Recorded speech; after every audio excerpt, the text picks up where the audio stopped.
Welcome to Garden DC, the podcast about everything gardening in the Washington, D.C. and Mid-Atlantic region.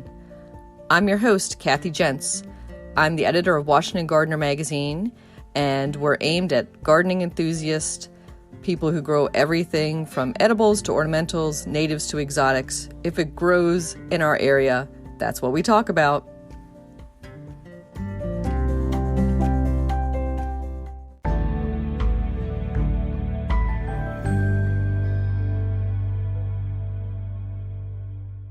This week on the Garden DC podcast, we're joined by Bennett Saunders, General Manager of Saunders Genetics in Virginia. Welcome, Bennett. Thank you. It's a pleasure to be here. Great. And what Saunders is most known for, I think, are boxwood. So that's going to be the big topic of our conversation today is everything boxwood. But before we dive into that, let's talk a little bit about your background, Bennett, and then the company's background. Okay. Well, I have been a part of the business since I was just a young child.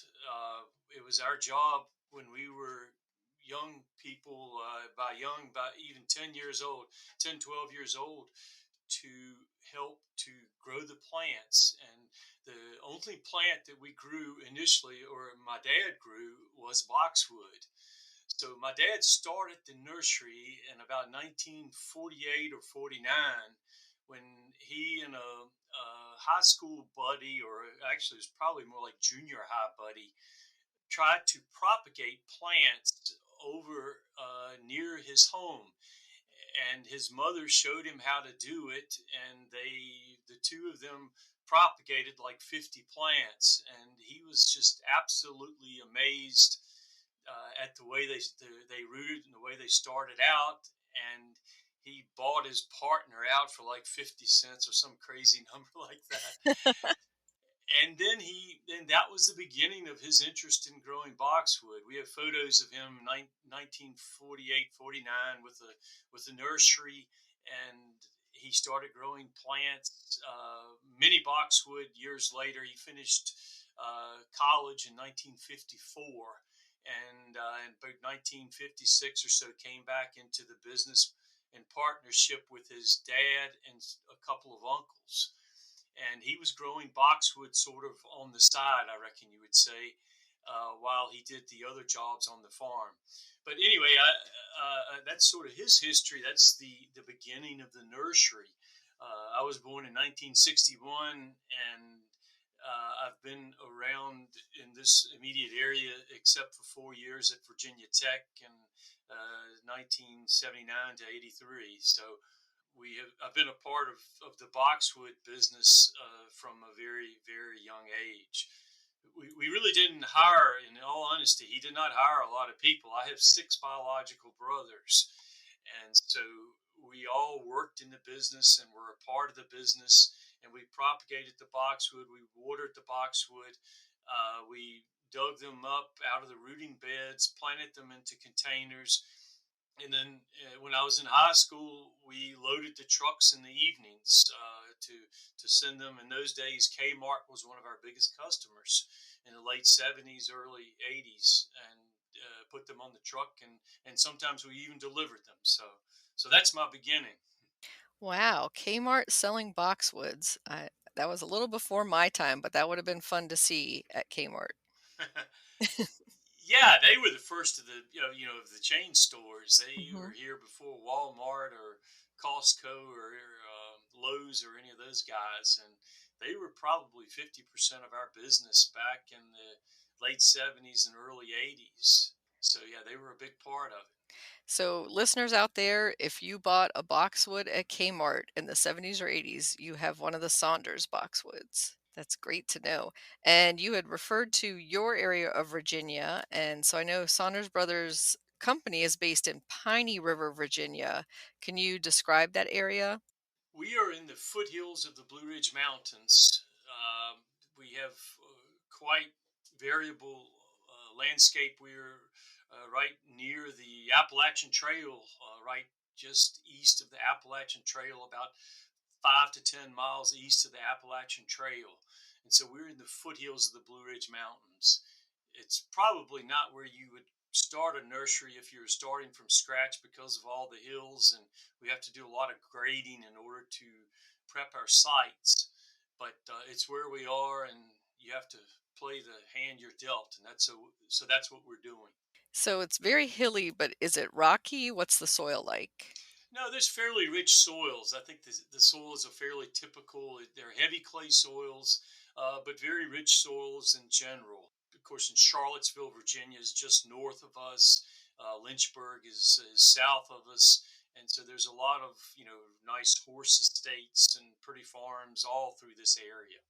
Yeah, that is a gorgeous area. And for anybody who is familiar with Charlottesville and Monticello, Jefferson's home there, they've probably know what a great, rich growing area that is. Yes.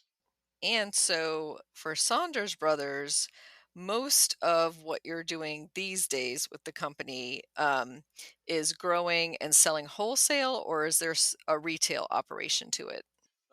Probably about 99% of our business is wholesale because historically we've been very remotely located. We have started an online business just recently, Saunders Brothers Farm Market. And so we do sell a few plants through our farm market, particularly our boxwood. And earlier this year on the Garden DC podcast, we had Paul Westervelt talking about all types of annuals, and he's also with Saunders Brothers. So that tells you that your plant family, what you offer, has greatly expanded from those early days of just boxwood. So, can you talk about some of those other offerings? Yes, well, our nursery, I told you we started out just boxwood, but then we expanded into a lot of different plants, azaleas, rhododendron, and we grew white pine, hemlock way back. But now we're very heavy into all types of annuals and perennials. You mentioned Paul Westervelt. He is our expert on all of those, what we call color items. We also now grow a lot of flowering shrubs, particularly hydrangeas are really, really popular right now. And we grow a few trees as well as some other woody ornamental plants. So we grow pretty much a full line of plants, and our company now distributes to mainly to independent garden centers all throughout the Mid-Atlantic area. So our base is our biggest part of our business is within about 200 miles of Washington, of the capital. And that coincides pretty well with this Garden DC podcast audience. So perfect. And I like the phrase color plants, so for the annuals and perennials, but that implies that boxwood don't have a color. So there's a definite green color, but that does bring up the whole separate side issue. Um, if you are familiar with the term of green blindness. Yeah, well, that's interesting that you talk about the color crops because when we first started growing a lot of color crops, the boxwood were sort of belittled, and somebody made the comment that green is not a color. And my wife said, I beg to differ, that green is a color and green is beautiful. So that's what, so yes, green is a color. Yeah, most definitely. And there's been so many studies done on green blindness and that how the human being kind of our eyesight, because we were predators, hunters at, several millennia ago for our main sustenance, that everything is background that's green and we don't tend to see all that green background. We focus on anything that moves, anything that has eyeballs, anything with like a hot color. So that's to the detriment of course, of a lot of our beautiful shrubs and trees. Yeah, that's very interesting. That's really something I had never heard, but I think it's true. So that's very interesting. And so going back even farther than when your company was established, maybe let's talk a little bit about boxwood history in general. So is there a native boxwood, or is most of the boxwood we grow in our gardens imported, or are there hybrids? Most of the boxwood that we see in our gardens today, I think, came from Europe or England. Many years ago, centuries ago.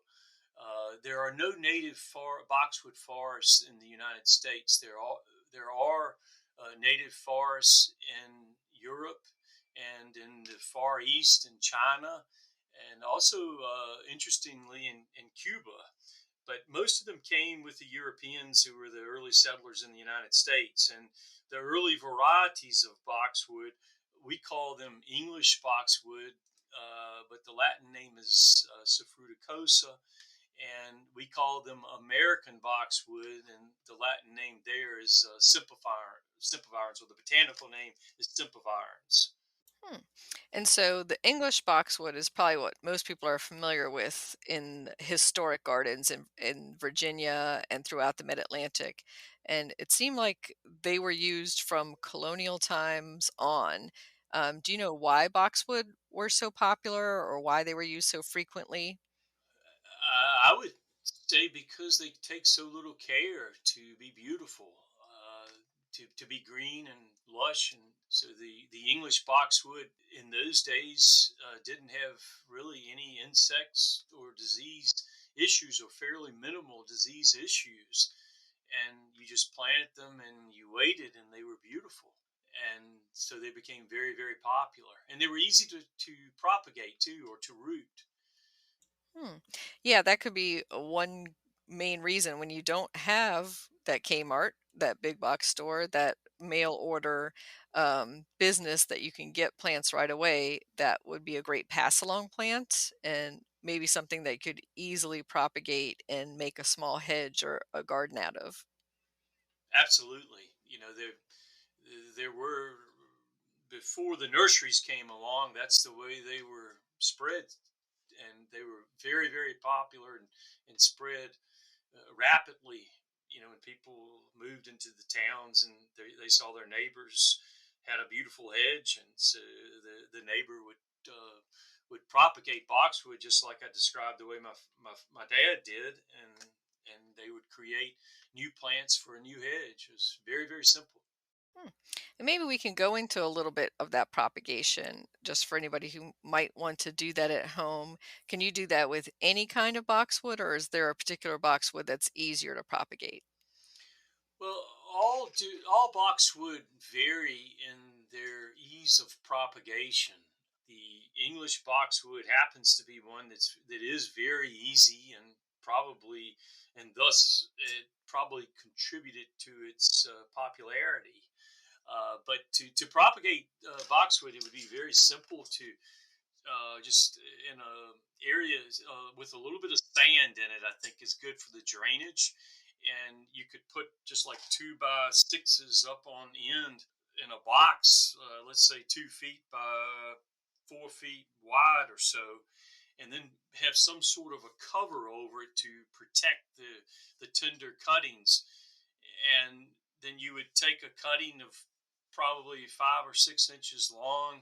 You would strip off the bottom of the leaves, and I mean, like, half the leaves you would strip off, and then you would put that into some sort of a rooting hormone, which it is not 100% necessary, but it accelerates the rooting. And then you just stick those plants into the rooting bed, probably 3 inches apart, and then you just keep the bed moist over a period of time, probably about 2 months or so. And at the end of 2 months or 3 months or so, you go and you could pull those, start tugging on them, and you can very quickly tell if they've rooted or not, or how successful you've been. Yeah, seems pretty simple. Is there a specific time of year, say early spring, when the growth period is starting, that's best for taking propagation cuttings? Early, like late winter, before the new growth comes out, would very much be maybe a preferred time to do this. But again, you want to do it before that new growth starts breaking open, which was like is like mid February to late February. Excellent. So Mark your calendars for early February next year and maybe try your hand at a few of those. And that same technique could probably be used for a lot of other woody plants, from, say, some of the Mediterranean herbs to small shrubs, just to experiment and try. And for your operations at Sonder Brothers, do you start from propagated cuttings, or how do you start new plants there? Yes, we take whatever cultivar that we are looking for. We take cuttings off of those plants, and we do that primarily in late winter or early spring. And we take obviously thousands of these cuttings, and we put them into individual containers, which may have be, let's say, the size a little about three times the size of an egg, the part that the egg goes into, and like in a dozen eggs. And you would put those, and then we fill those containers up with sand and peat moss, and perlite, just sort of a mixture. And we propagate them. And one of the real keys is you got to keep a lot of moisture in the air around those cuttings when you first propagate them. In other words, you do not put too much water on the soil, but um, I suggested maybe burlap, or maybe a piece of clear plastic and a piece of burlap to keep the humidity in those beds. Good tips. And for those that you're growing on to sell, I imagine that you're growing them on for maybe 2 or 3 years before they're sent out for sale, or do you have different stages that you sell to different customers? We have different stages that we sell to different customers. Now, the plant will generally stay. For us, we would be going into a pot that's, let's say, about half the size of a quart pot, and it would stay there for about a year to year and a half, and then it would be potted from that into a 1 gallon or a 2 gallon container, and grown another year to 2 years, depending on the cultivar and the target size and so forth, before it's sold. But then some of those plants, some of those would go in these quart containers, and then they would be planted out in the field setting. So we grow plants, boxwood particularly, not only in container, but we grow them in a field. And we plant them in this early spring every year, and they would grow in the field anywhere from about 3 to 4 years up to 10 to 12 years, believe it or not. We sell some plants as big as 3 foot, 4 foot. One of our most popular varieties is one called DiNenna, and we sell that all the way up to a 6 foot size. So, Wow. So you can get ones that are pretty much a full mature size already for your garden. well, like the 6 foot DeRunk, they will continue to grow. Probably I have some on my front walk right now that they were about 4 feet when I planted them, and today they're about 15 feet tall. That was probably 20 years ago that I planted them, and they're absolutely beautiful right now.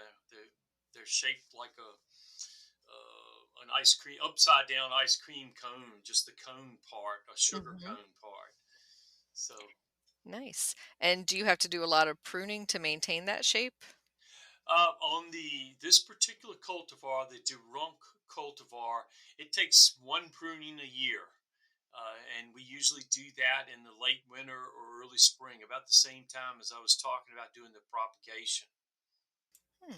And looking at all the different available boxwood there are some that are more like a round meatball shape, some that are more tall and narrow at the top, like the D-Runk you described, some that are more columnar. How are they bred to attain those shapes, or is that more in the pruning? I would say it's a little bit of both, but it's primarily the genetic characteristics of the plants. So, what we have done over a period of decades is we have collected cultivars that are interesting really from all over the United States. Anytime we found interesting sizes or shapes, we have collected them, and the ones that best fill the need for whatever shape that we are looking for, we would grow that, and usually they would have a name, obviously, and then we would propagate, and everything that you propagate from that plant would should be true to name and should grow exactly to the same size and shape as that mother plant. And so, again, we have one of our goals all the time, all from the beginning, was to find, let's call it an artist palette of different types, shapes, and sizes of boxwood, and that's what we've done over the years. Um, but unfortunately, it's sort of the next chapter is the in 2011 boxwood blight came into this area, and it took out a lot of the varieties that we were growing then. We found were very, very susceptible to the boxwood blight, and so we've quit growing probably about half of those varieties, or at least cut production severely because of this blight disease. That does bring up the topic of some of the issues that you can have growing boxwood. In addition to the blight, they are known to be deer resistant, and they don't seem to have many other animals that like to chew on them. But I have heard of deer recently starting to like chewing on boxwood. Hope Yeah. not. So we're hoping that they don't develop that taste. But some of the other issues they might have besides the blight. Mhm. Probably the biggest issue outside of blight is the boxwood leaf miner. And the boxwood leaf miner is an insect that is in the adult stage every year in the Mid Atlantic area in late April or early May, and the adult comes out at that point, and they mate, and they lay, and they're only alive for 3 or 4 days, and they lay their eggs in the new growth and and the plants, the new growth that's coming out, the very tender new growth. And so the leaf miner then larva grows just under the epidermis of the cells there, just right underneath.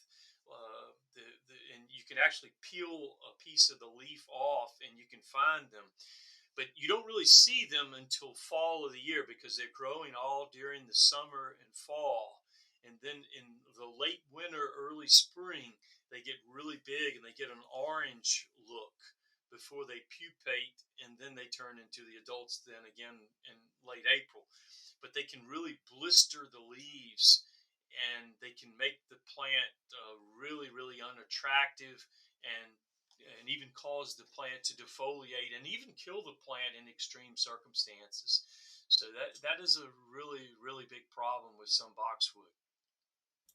And are there any varieties that are particularly resistant to the leaf miner? There are, and that is in the early 2000s. Saunders Brothers was a number of the cultivars that we were growing then showed proved to be really susceptible to the leaf miner, and so we went and did some research and found some cultivars from the National Arboretum in D.C. and from Blandy Research Farm over in Winchester. We found some cultivars that showed better resistance, and we brought those cultivars to our farm, and we are continuing to experiment with these cultivars and find the ones that show the most resistance to the boxwood leaf miner. And we've taken that a step farther in the last 3 or 4 years, and we are actually breeding boxwood ourselves now, trying to find plants that have natural resistance to the leaf miner and to blight. I might add that the leaf miner is a huge pest because, well, it's actually fairly easy to kill, but the best materials to use are the neonics, and the neonics have, come very much into disfavor recently, and for obvious reasons. And so we're trying to get away from that, and more importantly, we're trying to give the homeowners plants that they do not need to spray. Going back to the old English boxwood, I told you that's the reason why people like the English boxwood, is because it didn't take a lot of care. And so we're trying to find other plants or other varieties of boxwood which also don't need a lot of care. Hmm. And I know that you are involved, you said for the last few years, with Saunders Genetics. Can you talk about that aspect? Yes, we when boxwood blight hit in 2011, there was a huge void of information and answers to boxwood. And boxwood then and still is, as far as I know, the number one woody plant that is sold throughout the United States. And so, the growers, Saunders brothers, everyone was growing all kinds of boxwood and selling them. But then this blight came along, and it turns out that the most susceptible cultivar ends up being the English boxwood, the one that you were saying was the most popular, and it was. And so we learned very, very quickly that we have to get away from that variety. But we did not have a lot of other cultivars to go to. And so we started looking, and there were just no answers. And so we finally took it upon ourselves to find cultivars and to breed cultivars which would be more insect and disease, show more insect and disease resistance, as well as what we call the wow factor, which means you just see it in the landscape and you say, wow, that's a cool looking plant, I want one of those. And so we're really looking though for, the package plant, one that has all of these characteristics: insect and disease resistance, easy to grow in the nursery, and just a great overall plant is our goal. Hmm. And so one of the introductions that you've done in the last few years is the New Gen Boxwood collection. And so there are two in that currently, correct, that are available to the public: New Gen Independence and New Gen Freedom. That's correct. Yeah, we've found two varieties that we feel offer the attributes that I just talked about. We call them solution boxwood. That they have good insect and disease resistance, and they're good looking plants, and they don't require a whole lot of babying. They do, just like all boxwood, they're prettier if you prune them once a year. You give them a light pruning once a year, usually in the late winter or early spring, and they can be absolutely beautiful plants if with proper care. You got to do all the other things that you have to do with any plant, like have the right nutrients in the ground and the right pH, and you cannot plant them on real wet ground. But if you do the most basic horticultural procedures to prepare your site, they usually do very, very well. And I do want to circle back to pruning a little bit. So when people hear pruning, they might think, is it shearing the overall shrub for the shape and size, or are you going in and pruning out whole limbs all the way back to the trunk? So there's a little difference in what people believe.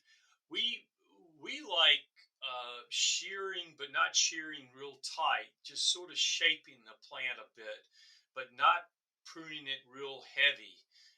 The less you can prune the plant, and just to get the tips and the real irregularities out of a plant, the better. Just do that and not do a real tight shearing. A real tight shearing makes the plant more susceptible to boxwood blight, because the boxwood blight thrives in areas where there's high humidity, where there's not a lot of air movement. And so you really should try to avoid that. And it becomes really dense, I imagine, in the middle and doesn't allow very much sunlight and air circulation. Exactly. And then the closer it is to the ground, the more susceptible it's going to be to boxwood blight.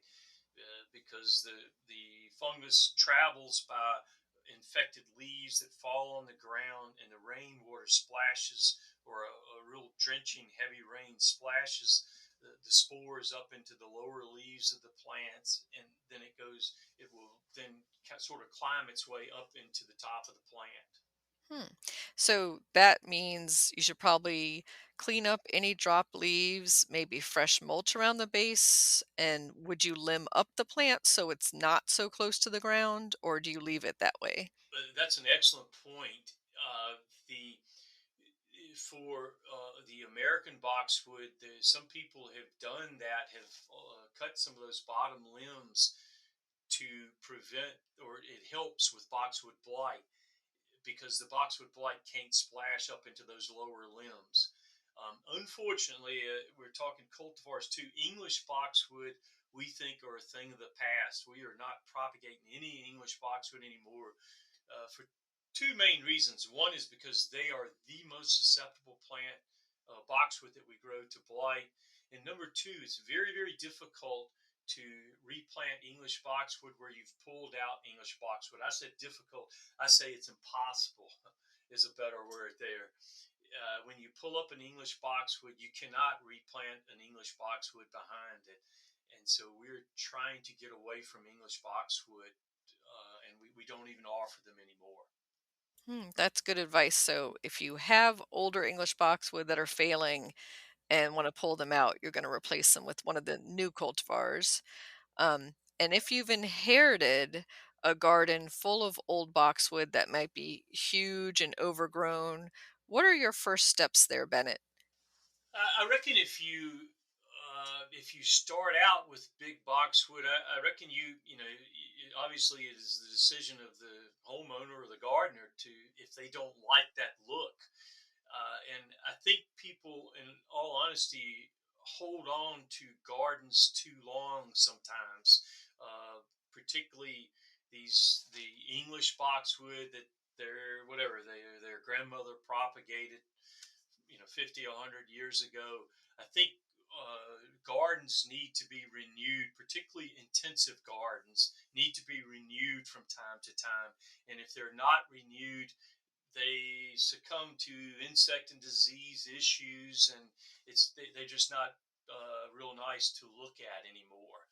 And it's partly dependent upon the cultivars and so forth.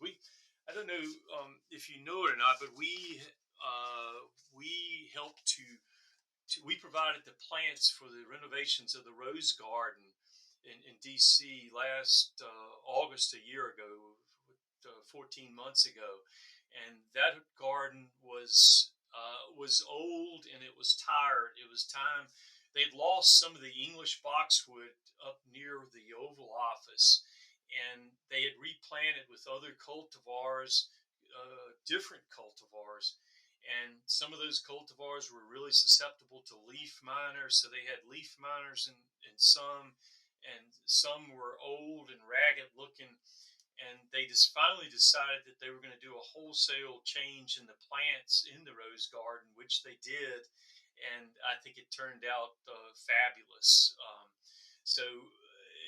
Back to your original question, what do you do if you can renovate a garden? I don't think an English boxwood, though. I would not recommend trying to renovate an English boxwood. An American boxwood or a Buxus sempervirens, I think you can cut that way back and let it regrow. And sometimes I'd say oftentimes it will turn out looking nice. So Great advice. And so the rose garden you're referring to, of course, is at the White House. And there's a little bit of controversy in some groups about that garden renovation.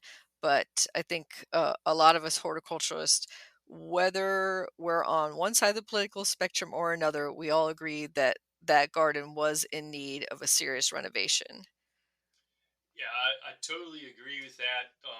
We have actually, my dad supplied plants there in 1962 to Jackie Kennedy to the original plant parterre garden there. The Jackie Kennedy had done, and then we have been up there and we supplied Justin Brower. They used in the 1980s as their variety of choice for the parterre gardens, and they have renovated and tried to replace it on a piecemeal basis several times, and it always looked okay, but never really good. But I think what they did this time was, the wholesale renovation. I think was a very wise choice, given the fact that there was all these different cultivars and it just didn't look good. It didn't come together nicely, and it was not an attractive garden.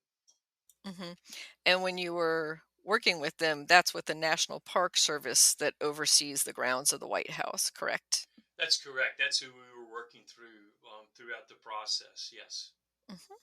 So let's turn in our last few minutes to some of the fun and cool types of boxwood that you can add to your landscape. And one of my favorites is Elegantissima. And that is one with a creamy white edge to the leaves. So it's more of like a variegated look, and kind of a mid size, right? Boxwood. It's not one of the dwarfs and it's not one of the big ones. It kind of stays mid range. Yes, that's correct. Elegantissima is an absolutely beautiful cultivar. I love Elegantissima myself.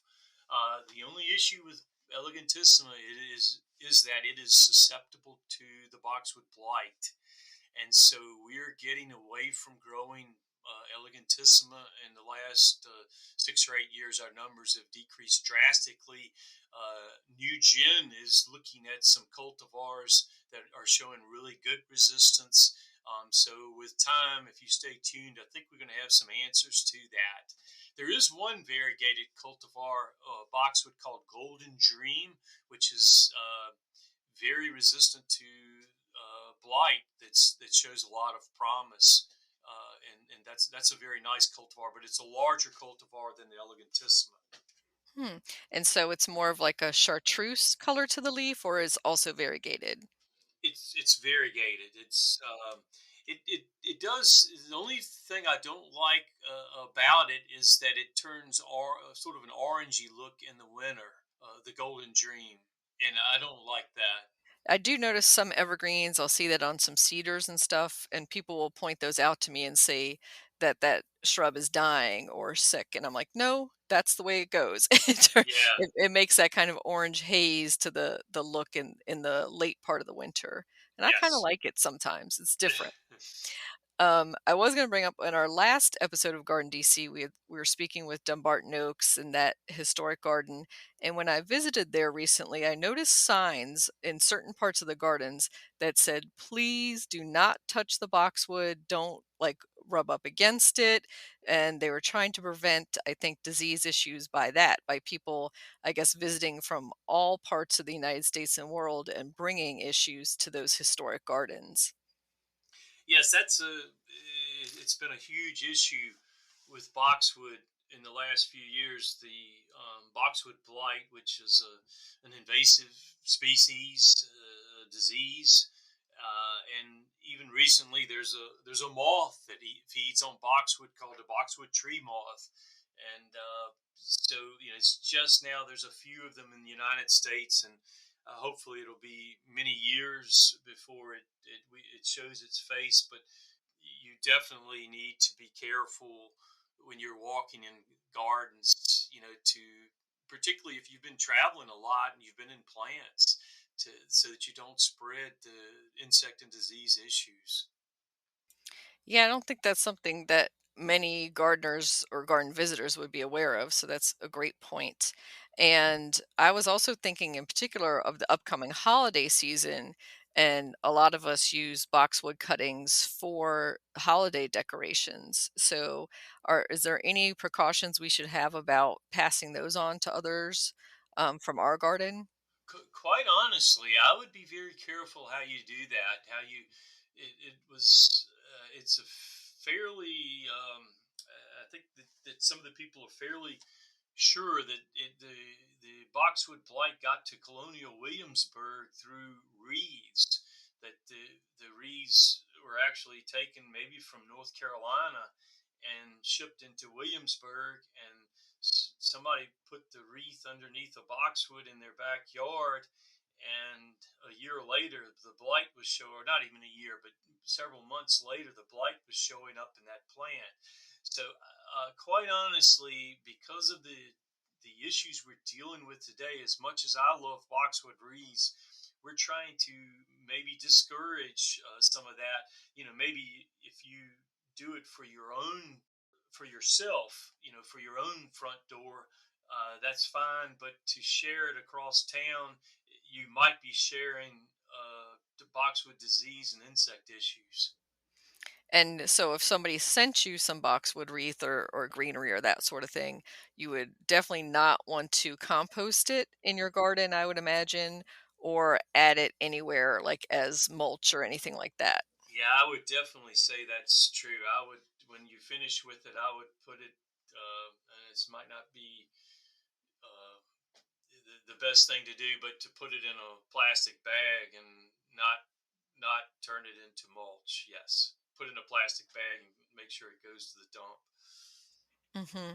Yeah, sad, but I think we should be erring on the side of caution if this is such a prevalent disease. And if you don't already have the blight issue, you definitely don't want it. Yes. So I might add that what we are.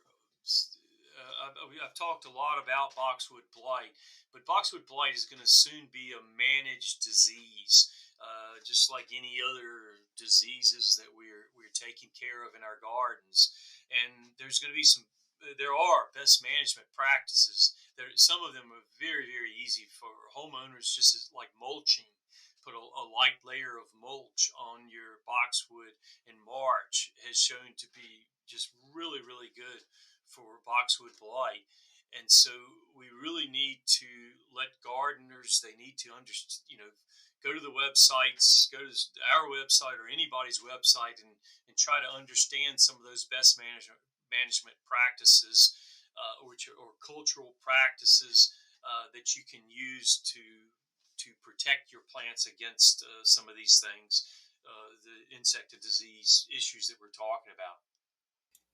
Terrific. And since you brought up the website, let's give our listeners the Saunders Brothers website address. You can just saundersbrothers.com. And that's plural for both Saunders and Brothers, and Saunders is Saun. DERS. Great. And New Gen, there's actually more care, more talk about care in the New Gen website, which is if you just Google newgenboxwood.com, it'll take you right there. Oh, and if listeners want to be in direct touch with you, Bennett, how would they do so? My email address is bennett@saundersbrothers.com. Very simple. Thanks. And any other final thoughts, maybe for home gardeners who have never grown boxwood before? Should they be afraid?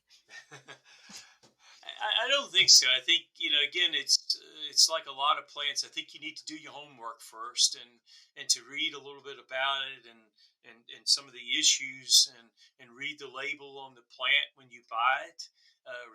But you know, you definitely want to stay away from the very susceptible cultivars. And we have a list at those websites. We have a list of the different cultivars and their relative susceptibility to some of the insect and disease issues that we're talking about. So I think you just need to do your homework, and boxwood can still be an absolutely beautiful plant in gardens, and particularly in the more formal gardens. Excellent. Thank you, Bennett. Thank you. It's a pleasure to talk to you.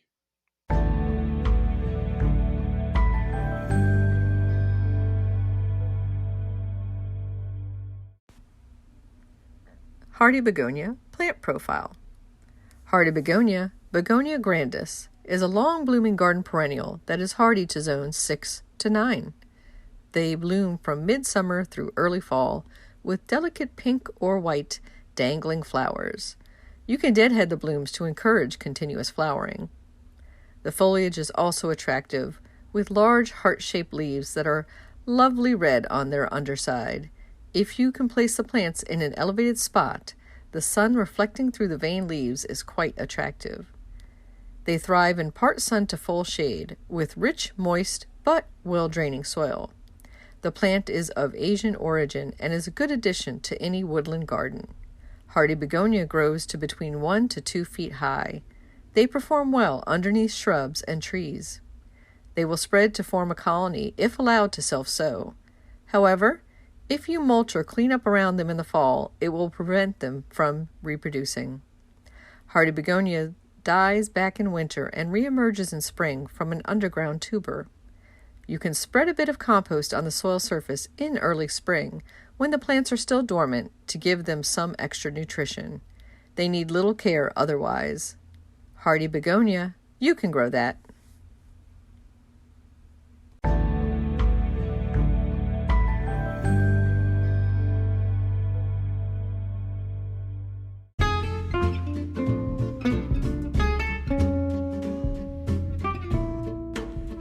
What's new in the garden this week? Well, over at the community garden plot, we're already harvesting the spinach.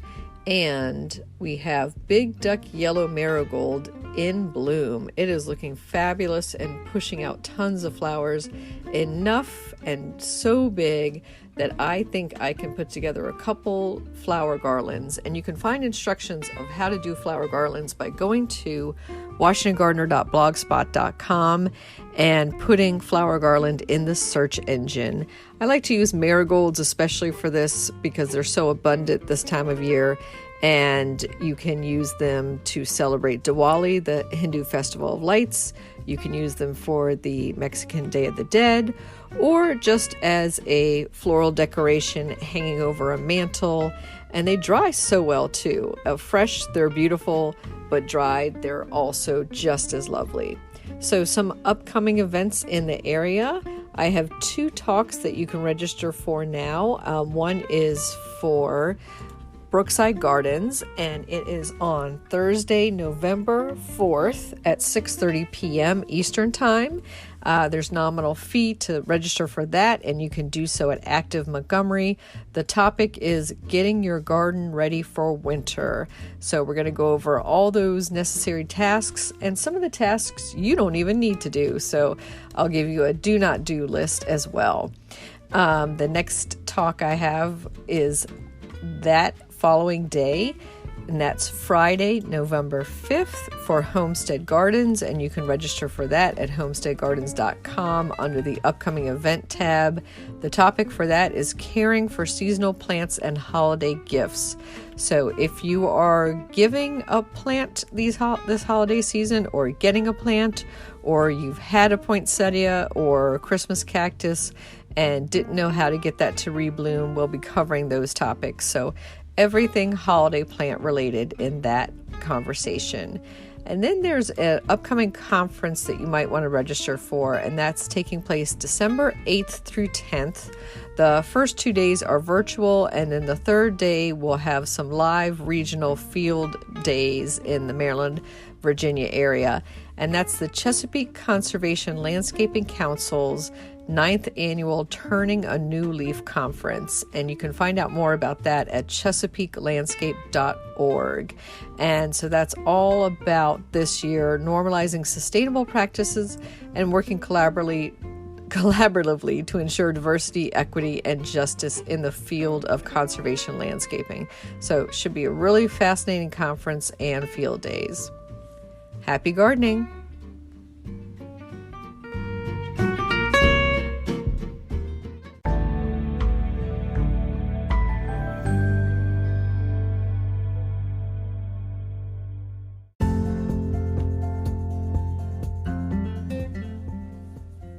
Thank you for listening to Garden DC. You can become a listener supporter for as little as 99 cents a month by going to anchor.fm/gardendc/support. Another way to support this podcast is to subscribe to our monthly digital publication, Washington Gardener Magazine. To do so, go to washingtongardener.com. Thank you.